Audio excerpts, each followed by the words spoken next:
দ্বীপ জেলা ভোলা, যার চারপাশেই নদী। মেঘনা, তেঁতুলিয়া এই নদীগুলোই ঘিরে আছে দ্বীপ জেলা ভোলা। অ্যান্ড দ্বীপ জেলা ভোলার মধ্যে আরও বেশ কিছু দ্বীপ রয়েছে, যেগুলো অত্যন্ত সুন্দর। তার মধ্যে একটি হচ্ছে চর কুকরিমুকরি। আর আজকের এই পর্বে এই ছোট্ট নৌকাতে করে আমরা যাচ্ছি হচ্ছে চর কুকরিমুকরিতে।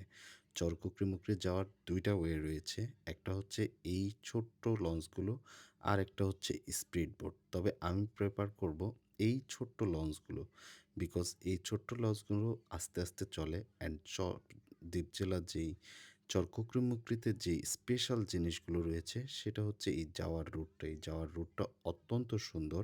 অ্যান্ড রাইট নাও আমরা হচ্ছে তেঁতুলিয়া নদীটাকে অতিক্রম করছি। তেঁতুলিয়া নদী অতিক্রম করলে যখন আমরা কুকরির এরিয়াতে ঢুকে যাব, তখন দেখব আসল সৌন্দর্য ম্যানগ্রোভ। যার কুকরিমুকরির স্পেশালিটি এটাই। এখানে ম্যানগ্রোভ অ্যান্ড হচ্ছে বঙ্গোপসাগর, মেঘনা সব কিছু একসাথে রয়েছে।